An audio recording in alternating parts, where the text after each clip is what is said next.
So he wears a black robe. Black robes, most people never question, why do Catholic priests wear black robes? Kids that graduate from high school wear black robes. Judges wear black robes. Rabbis wear black robes because black robes represent the planet Saturn. They're a symbol for the planet Saturn. Saturn was called by the ancient people Lord of the Rings, and Saturn is Lord of the Rings. This is why women were told in the ancient world to listen to their god, and the concept was they would wear an ear ring. Men were to get married before their gods. They wear a wedding ring because the old ancient god of the Middle East, one of the ancient gods of the Middle East, was the planet Saturn. Saturn was directly connected to Yahweh, the Hebrew God. And so this is why even today the Jews celebrate the worship of Saturn. Saturn in the old Phoenician language was called Shabbath. Look up in the Phoenician language, you will find that the planet Saturn was called Shabbath. And his worship to honor him once a week was called Sabbath. So when the Jews are having Sabbath, they're actually paying homage to their god Saturn, Lord of the Rings. And so when you start breaking down where religions have come from, theologies have come from, the six-pointed star, for instance, is called the Star of David. Actually, it's not the Star of David. All the encyclopedias and reference works will tell you that it's called the Star of Saturn. It is a hexagram. Hexagrams represented the planet Saturn.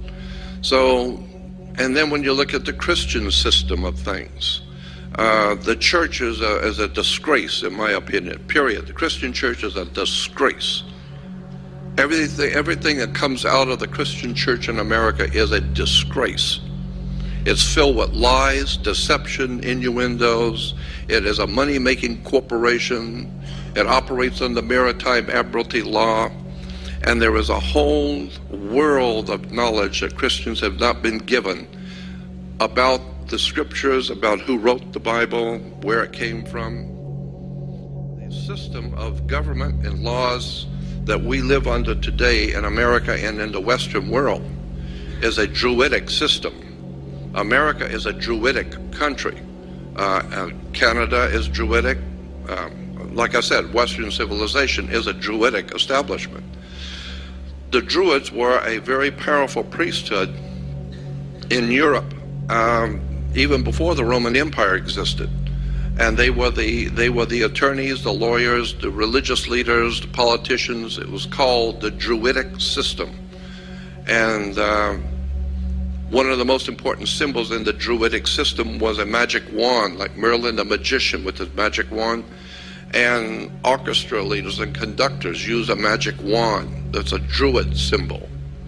And the Druid symbol of the magic wand was made out of the wood of a holly tree. It's made out of Hollywood. And the entire establishment in Hollywood is a Druidic system. So if you don't understand Druidic symbols, you'll never know what's going on in Hollywood and where they're being financed, who's financing them, and how this stuff really works in relation to government. Our banks were given to us by the Knights Templars, the Masonic Lodge of Knights Templars in Europe. Our educational institutions, universities and colleges were given to us by the Masonic Order coming out of Rome. This is why the square martyr board is a Catholic symbol. And Jews, how many Jews know that when you wear a yarmulke, that's not Jewish, it's Roman? That's why the Pope wears a yarmulke. That's why the cardinals wear the yarmulke. It's a Roman symbol, it's not Jewish. The Jews were told to wear the yarmulke to show subjection to Rome. And they got so used to using it, they think it's a Jewish symbol. It's not Jewish, it's Roman. So many people willingly bend themselves to what their masters want from them.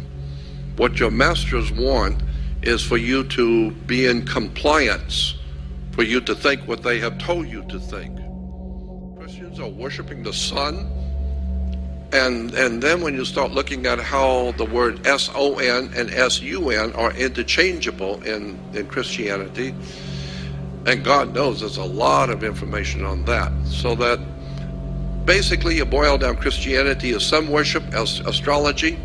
Old Testament is astrology. Some worship. Yahweh, as I said, was associated with the sun and the planet Saturn. Let me give you another example about the ancient religions of the world. Moses was a lunar deity. Moses was a leader of the moon cult. This is why in all the paintings and sculpturings in Europe, you will always see Moses wearing horns. You ever seen that? Moses wearing horns. It's in the Vatican. It's in all the museums of the world. Why is Moses always pictured with horns?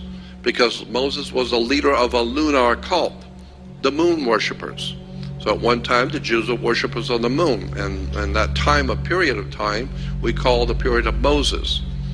Chiefs wear horns. The Vikings wore horns, because all of these cultures, Native Americans, Vikings, and the ancient people of the Middle East worshipped the moon. The moon, of course, in the lower quarter was the horns, and this is why they wore horns. And in the ancient Arabic system, the moon god was called Sin, S-I-N. That was his name. The moon god of Arabia was Sin. And a mountain in the ancient language was spelled Ai. So you take the mountain Ai with the god who lived in the mountain, the moon god Sin, and put it together, it becomes Sinai. And this is why Jews have their celebration after sundown, because that's when the moon comes out. They don't have the celebration during the day because that's when the sun's out. So that's the time for Christians to celebrate God's sun. The Jews are worshiping the moon god Sin. I mean, I'm not trying to offend anyone, but I'm just trying to tell you where religions come from. Religions have been given to us by the same people who gave us our government, our banks, our educational institutions. Our whole entire ruddy system in Western civilization is based on religion, politics, sex, drugs, and rock and roll. It's just business. It's just money. It's just to control the people. And if you think it's crazy when I say sex, you have no idea in the world how sex plays a part in everything.